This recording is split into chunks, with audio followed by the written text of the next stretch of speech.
हम मोहम्मद को कैसे खत्म कर सकते हैं? हमने हर हरबा, हर रास्ता आजमा लिया है, लेकिन कुछ काम नहीं आता।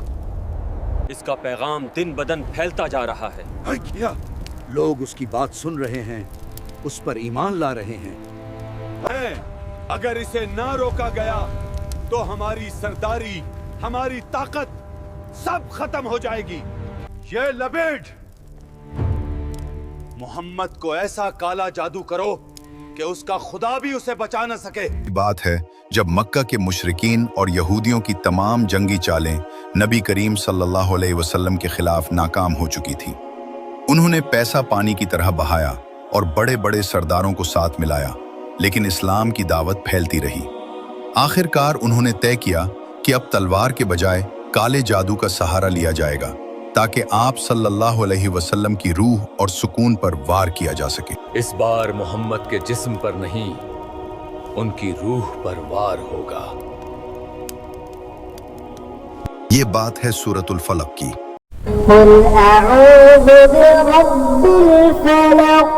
सूरत छोटी सी है, लेकिन इसका मतलब और असर बहुत गहरा है। हम अक्सर उसे अपनी नमाज में पढ़ते हैं, लेकिन इसके पीछे एक बहुत ही अहम वाकया है। ये सूरा हमारी हिफाजत के लिए नाजिल हुई ताकि इंसान बुराइयों, जादू और बुरी नजर से बच सके। सूरतुल फलक के नाजिल होने के पीछे क्या वाकया था, और ये सूरत हमें ऐसा कौन सा लिटमस टेस्ट सिखाती है जिससे हम आसानी से जान सकें कि कहीं हम नादानिस्ता अल्लाह के रास्ते के बजाय शैतान के रास्ते पर तो नहीं जा रहे। ये भी जानें कि किस तरह अल्लाह की हिफाजत के बावजूद नबी पाक सल्लल्लाहु अलैहि वसल्लम पर काले जादू का असर हुआ। और सबसे अहम बात यह है कि 1400 साल पुरानी ये सूरत आज हमारी जिंदगी में किस काम आती है। इन सब सवालात के जवाब आपको इस वीडियो में मिलेंगे। माहिरीन कहते हैं कि सूरतुल फलक उसी वक्त मक्का में नाजिल हुई जब आप सल्लल्लाहु अलैहि वसल्लम ने सूरत काफिरून की तिलावत करके मुशरिकों और सरदारों को साफ बता दिया कि अब किसी किस्म का सौदा या समझौता नहीं होगा। कह दो ए काफिरों, तुम्हारे लिए तुम्हारा दीन और मेरे लिए मेरा दीन। ये वाकया 7वें हिजरी का है। मुसलमान हिजरत करके मदीना में बस चुके थे और बदर, अहद और खंदक की जंगें गुजर चुकी थी। सुलह हुदैबिया को 2 साल हो चुके थे और मदीना में सुकून का माहौल था।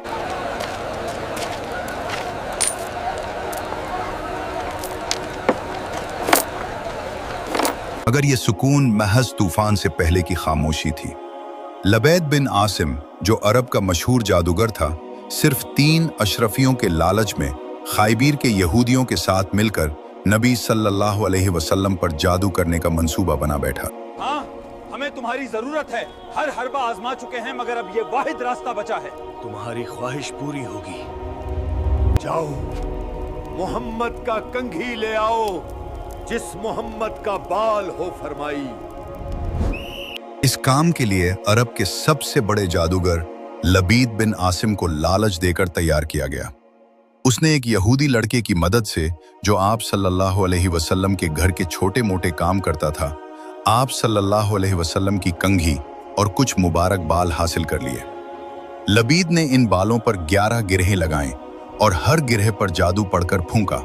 फिर उसे एक भारी पत्थर के साथ बांधकर एक वीरान कुएं बैरे जरवान की तह में छुपा दिया। देखता हूं अब मोहम्मद को मुझसे कौन बचा सकता है। ये आग, अब देखो, मोहम्मद के लिए अब कोई नहीं बचा सकता। इस जादू का असर आहिस्ता आहिस्ता शुरू हुआ और तकरीबन 1 साल तक रहा। इसका असर सिर्फ आप सल्लल्लाहु अलैहि वसल्लम की जात तक था, यानी आपको ऐसा महसूस होता कि आपने कोई काम कर लिया है, लेकिन असल में वो नहीं किया होता था। आपकी तबीयत में बोझ और बेचैनी रहती थी। अहम बात यह है कि इस जादू का असर आप सल्लल्लाहु अलैहि वसल्लम के दीनी कामों या नमाजों पर बिल्कुल नहीं पड़ा। अल्लाह ने अपनी वही को हर किस्म के असर से महफूज रखा। या अल्लाह, हमारे नबी पर ये कैसा बोझ है। वो हर वक्त परेशान नजर आते हैं।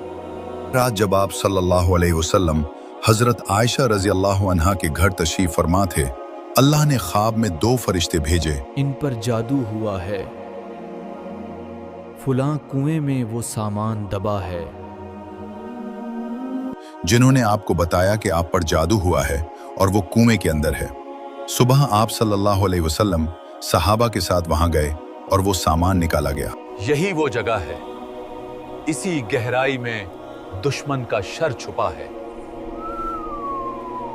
उसी मौके पर अल्लाह ने सूरह फलक और सूरह नास नाजिल फरमाई। उन दोनों सूरतों की कुल 11 आयात हैं और बालों में गिरहें भी 11 ही थीं। आप सल्लल्लाहु अलैहि वसल्लम एक एक आयत पढ़ते जाते और एक एक गिरह खुद ब खुद खुलती जाती। जब आखिरी गिरह खुली तो आप सल्लल्लाहु अलैहि वसल्लम ने ऐसा महसूस किया जैसे आप किसी कैद से आजाद हो गए हों। ये बात है सुबह के रब की और ये बात है सूरतुल फलक की। कुल आऊज़ु बिरब्बिल फलक। अगर सूरह इखलास उल हुवल्लाहु अहद अल्लाह की पहचान है तो सूरतुल फलक हमें ज्यादा सोचने और बेचैनी एंग्जाइटी से बचाने का तरीका सिखाती है। हम सब जिंदगी में छोटी छोटी परेशानियों से गुजर रहे हैं, जैसे किराए के घर में कब तक रहेंगे, सालाना प्रमोशन मुश्किल लग रहा है, अस्पताल के बिल बन गए, महीना खत्म होने से पहले ही अखराजात आ जाते हैं। बचपन से अब तक हमने ये सूरत बार बार पढ़ी है, लेकिन अफसोस कि बहुत कम लोग इसे वाकई समझ पाए। बिस्मिल्लाहिर्रहमानिर्रहीम।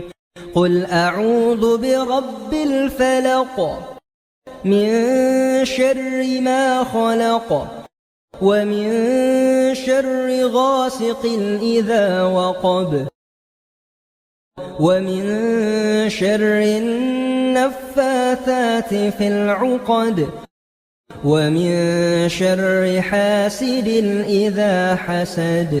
शुरू अल्लाह के नाम से जो निहायत मेहरबान रहम करने वाला है। कह दो, मैं सुबह के रब की पनाह मानता हूँ, हर उस चीज के शर से जो उसने पैदा की, और अंधेरी रात के शर से जब वो छा जाए, और गिरहों में फूंक मारने वालों के शर से, और हसद करने वाले के शर से जब वो हसद करे। कुल अऊज़ु बिरब्बिल फलक। अंधेरे को छेड़ने वाला रब। सूरह की पहली आयत में अल्लाह को फलक का रब कहा गया है। फलक का मतलब है किसी चीज को चीर कर बाहर निकालना, जैसे अल्लाह काली रात को चीर कर सुबह की रोशनी निकालता है या बीज को फाड़ कर पौधा निकालता है। मतलब ये कि जो खुदा काली रात का सीना चाक करके सूरज निकाल सकता है, वो आपकी जिंदगी की बड़ी से बड़ी परेशानी को भी खत्म कर सकता है। मिन शर्रि मा खलक। मखलूक के शर से पनाह। दुनिया में हर चीज अल्लाह ने किसी न किसी मकसद के लिए बनाई है, लेकिन कभी कभी इंसान या दीगर मखलूकात एक दूसरे के लिए नुकसानदेह बन जाती हैं। हम इस आयत में अल्लाह से हर उस चीज के शर से पनाह मांगते हैं जो उसने पैदा की है। वमिन शर्रि गासिकिन इज़ा वक़ब वमिन शर्रि नफ़्फ़ाथाति फ़िल उक़द। रात का खौफ और जादू। रात के वक्त इंसान खुद को अकेला और कमजोर महसूस करता है और इसी वक्त बुराइयां सर उठाती हैं।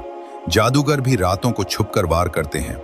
ये सूरत हमें सिखाती है कि जब भी कोई पोशीदा खौफ या जादू का डर हो तो अल्लाह की पनाह में आ जाओ। वमिन शर्रि हासिदिन इज़ा हसद। हसद का इलाज। हसद एक ऐसी बीमारी है जो इंसान को अंदर से जला देती है। आजकल के दौर में लोग दूसरों की खुशियां देखकर जलते हैं। ये सूरत हमें हासिदों के शर और उनकी बुरी नजर से बचने का रास्ता बताती है। हसद नेकियों को ऐसे खा जाता है जैसे आग खुश्क लकड़ी को। अल्लाह की पनाह मांग लो। आज हम जिस दुनिया में रह रहे हैं वहां सोशल मीडिया ने हसद को बहुत बढ़ा दिया है। हम दूसरों की अच्छी जिंदगी देखकर अपनी जिंदगी से बेजार हो जाते हैं। यही हसद और एंग्जाइटी की जड़ है। दूसरी बात ये कि जब हम अकेले होते हैं और मुस्तकबिल के खौफ हमें घेर लेते हैं तो वो असल में शैतान की मारी हुई फूंकी ना चाहती हैं। ऐसे में सूरह फलक पढ़ना हमें ज़हनी सुकून और अल्लाह की हिफाजत फराहम करता है। नतीजा, सूरह फलक हमें ये यकीन दिलाती है कि जब आप अल्लाह की पनाह मांग लेते हैं तो फिर दुनिया का कोई जादूगर, कोई हासिद और कोई बुरी ताकत आपका कुछ नहीं बिगाड़ सकती।